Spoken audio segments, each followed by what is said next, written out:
All right. So the first thing you want to do is go to a site that has STL files. You can either get the STL files for free or you can pay for STL files. Now, in this case, I'm going to use Thingiverse. And so the first thing I want to do is go ahead and log into Thingiverse. If this is your first time, you may need to sign up. So I'm going to log in, scroll down so that I can use my Google profile. So I'm going to sign in with Google. Select the profile that I would like to use, and so that I can sign in. Once I get signed in, I want to be able to go down and let's say, for instance, if I see something that I like right here, this Can Mate, the soda cover with lid. So it would go on the top of my soda and keep anything from getting in if I'm outside. So let's say, for instance, if I click this heart right here, that will place that in my likes. So if I want to see where that is, I go up here to this profile, go to likes, and any item that I've liked, get this out the way, will show up over here. So I got the items that I like. I can go through at any time. I'm going to go back to Thingiverse now. Go back to that home page or that landing page. So I know this is not a Thingiverse tutorial, and we can do that at a later time, but I do want to show you that they have them listed or sorted based on popular, newest, most makes, and then you see here where they have the different days. So if I want to go through and say, I just want to see the last 7 days of the most popular items, then I can scroll down and go through. I can also click the number to toggle, or I can click the arrow to toggle to the next page of STL files. So once I find out, okay, I've looked through these, but I'm looking for something more specific. So I want to find Math Trophy. And I think it was Math Girl Trophy. So I'm going to click that or type that in to search. It says, whoops, back to Thingiverse. Hadn't seen that before. So let's try it again. Let's go back to Thingiverse.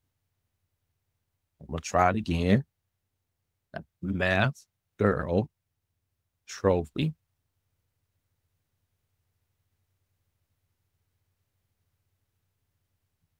Okay, it appeared. And so now this is the one that I was looking for. You can see that I had it light. And so this is the one that I want to demonstrate to you how you can come in and edit or remix a STL file. So I'm going to click on this. Once I click this, I'm not so quick to click right here where it says download files, because if I just download all of the files that may be in this STL bundle, then I will get a zip folder. And in this case, I want to go look first at the files. So when you come down here to things, details, it may tell you how they printed it, what type of printer they printed it on, what type of filament they use, did they use supports or a wrap or anything like that. So that may be something you want to check out. Then you come back here where it says files. We're going to come back to this. You can look at the comments, what people had to say about it, the makes, the remixes, which we're then ready to do, and then the other apps that they may have used with this. So for me, I want to come over here to files. And again, I'm not going to download all files. I want to go to the file that I want to download. The STL file that I want in this case is this Math Meta Award. So I'm going to just click this download arrow. Click that. Now, I want to go to Tinkercad or whatever CAD program that you may be using. In my case, I'm using Tinkercad. I'm going to sign in with my educator credentials. Of course, I'm going to use my Google sign-in, same one that I use. And you don't have to do it this way. This is just what I'm doing at this particular time. And I'm going to get signed in to Tinkercad. And so the first thing I want to do is go to Create once I'm on Designs. And I want to do a 3D design. So I'm going to zoom out just a little bit. You don't have to do this. I'm zooming out just because I know this trophy is going to sit pretty tall in height. So the other thing I want to point out right here down here where this snap grid is. Snap grid right here. And you see it's at 1/8 and it's in inches. I do want it in inches in this case, but if you're in metric and you want to switch to inches or vice versa, you can go to settings. See here where it says units?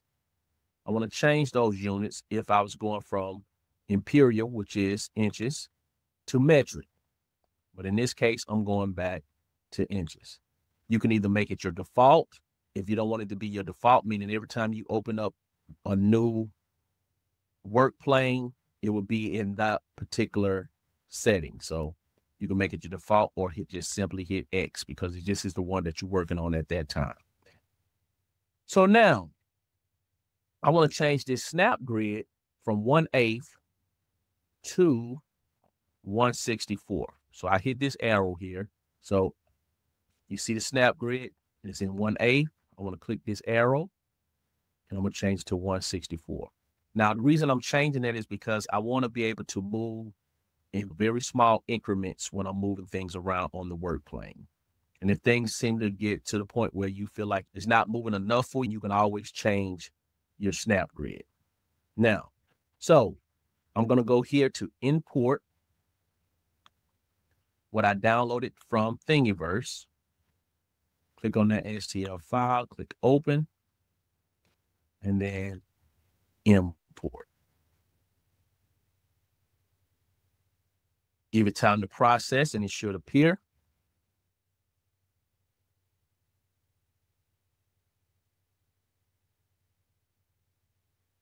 As I stated, it does sit pretty high. So now what I want to do is come over here to the right side and get this ruler tool. And the reason I'm getting this ruler tool because I want to show how this ruler can be used to capture the size of the base of this. And I want to click that. And so now I want you to notice something. Notice these numbers over here, 1969. And then right here in the front, we got 3.543. I'm going to write these numbers down because I'm going to need these numbers later, right? So now that I got these numbers written down, or you may be able to memorize them, I'm going to get off that ruler tool, right? I don't need the ruler anymore at this time. So I got my numbers written down. And so the first thing I want to do is remove this base. I don't want this base anymore, right? So I'm going to remove this base. Come out here and sit this on the side like this. And again, I'm just moving the work plane so you'll be able to see what it is that I'm doing or trying to do. And I'm grabbing one of the black handles and stretching the box tool so that I can actually cut into this. I'm gonna pull this out this way. Pull this black handle out this way. So now it looks like I got all the sides, front and the back covered, but I need to get this top part covered. So I want to pull this up some a little bit.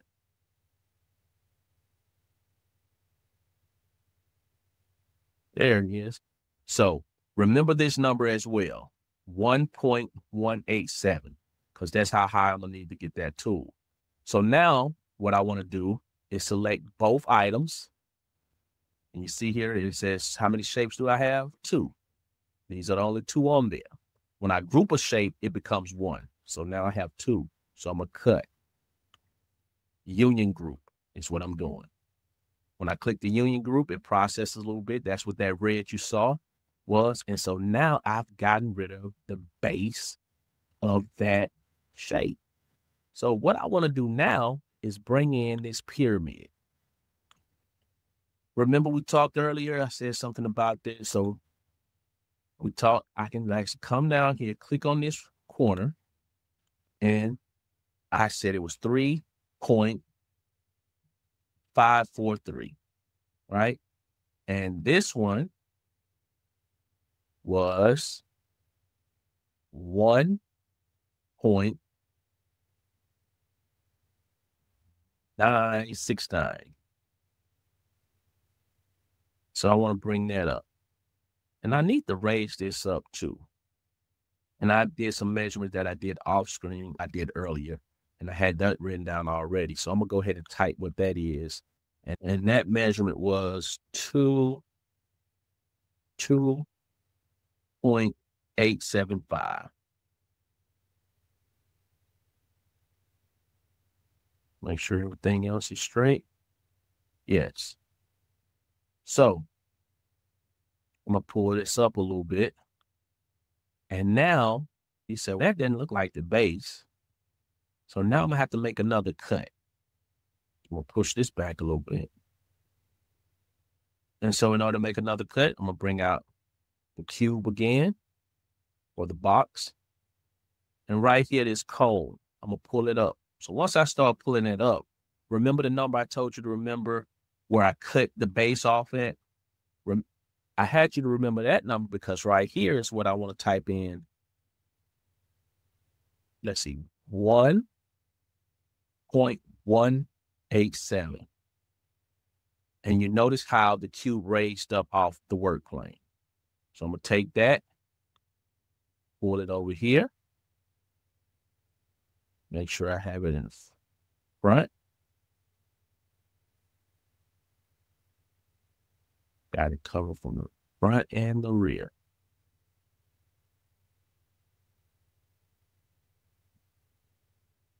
Now my box is way oversized, but that's okay. I just want to make sure I got it in all. So if you want to, you can select both.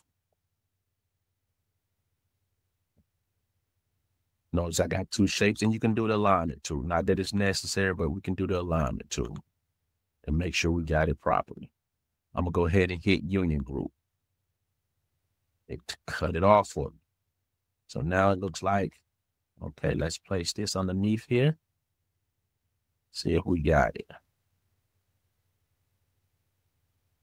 Okay, so it looks pretty good. So what I'm gonna do now is select this, both of them. I'm just gonna align it. Center and center, right? Kind of placing it back where it was. So the next thing I wanna do is that I wanna go here and get some letters out. So I'm gonna go to text, and you can find the text that you want. I'm just gonna use the basic text for now. And what I'm doing now, I notice when I come over here, it kind of hovers over the trophy. So I didn't necessarily have to put a work plane here to utilize. So I'm gonna click here, click the drop down arrow so I can start to type my text. ATM.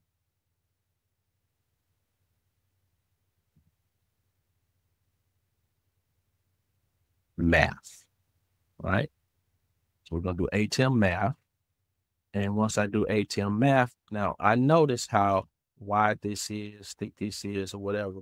And I need to make some adjustments here. So what I want to do, I'm gonna click right here on this, and I'm gonna change this to, when I say this, I'm talking about this number, 1.875. Hope I got that. The height, I'm gonna click here for the height, and I want this height to be 0.525. And I'm gonna turn it to the side so you can see. I want this width to be 0.25. And these are all guessed numbers as far as you play with it until you see which one actually works for you or what you're trying to accomplish, right? And so now it's not quite on there the way I wanted to be or had it. I'm gonna click this plane as I still had that selected and hit D, and that'll bring it and drop it on that plane. I need to get rid of the plane. I click here and put the plane back down. So now I got those in place somewhat. ATM math looks pretty decent. Let's see. And get it up a little bit higher. So you see the cone, pull it up just a little bit. And right now you're just eyeballing things to your liking, right? I'm gonna just select those two. See, I still have two. I just want to put those in the middle. Let's look at it. That looks pretty decent. I think so. All right. So I'm gonna leave that there. Make sure, let me zoom in a little bit. Make sure it's not hanging off. It may have moved some. Okay, yeah, it's on there. So it's not hanging off or anything like that. Once I zoom in on it, zoom back out so we can see. And so I want some more text down here at the bottom. So I'm gonna place that here again. It's okay by how it's sitting. The same thing. I want this time change this width to 2.75. I may need to wait till I actually put my text in here. Let me place my text in here first, because it may alter. I think sometimes Tinkercad alters it. So I'm gonna go ahead and put my text in first. And I think I wanted to say UAB region 5. So I got that in. Yeah. I'm gonna go ahead and press D to drop it on the plane. Click here and drop it on the plane. So it's dropping it where that G is sitting. You see that G? That's what has everything else raised like that. So we're gonna get that fixed and situated as well also. So now I got it there. Same thing I did before. I want to alter these numbers or change these dimensions. And so the first thing I want to do is go in right here, and I'm going to type in, let's see, 2.75 right there. I'm going to move this back over so we can keep it somewhat in place. And you don't have to do this every time. I'm just doing it now for the sake of having to make so many adjustments later. Click over here on this side. And for the side, I'm going to do the same thing I did before, 0.25. And for my height, I want to do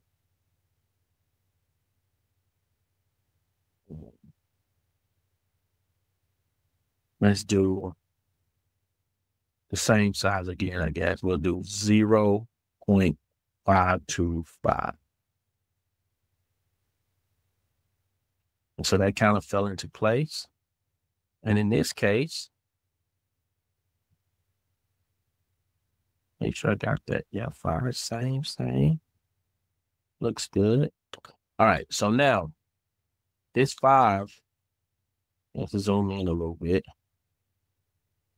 What's on there? It's on there. I need to space that 5. So let's go back in here. Because I got it touching. So that's going to change a little bit. So that means I need to change this back to 2.75. So now I got that switched back. Matter of fact, I'm going to make it a little bit smaller. So instead of 2.75, we'll make it 2.625. Okay. And so I want to click the base and the words. And I want to place that in the center now. So I have that in here. And so instead of having it sticking out this far, I'm going to push it in. So I'm going to get it to face me, turn it towards me. Remember, I have my snap grid at 0.64, and I'm going to start on the top one, and I'm going to go press it in, use my up arrow on my keyboard, press that twice. 1, 2, maybe 2 more, 3, 4. Can't tell if it went in. Let's see. I'm gonna click in and make that hack a hole. See, did it come through? No flashes in there, you all. And I'm gonna do a little bit more. All right, so change that back. Give it to face me again. Up arrow, 1, 2, 3. I know it's in there now, right? A little bit more. 1, 2. I'm saying by now, I forgot what my numbers are. And again, this is just for a demonstration, so I'm not going to try to be perfect on this. Same thing with this one. 1, 2, 3, 4, 5.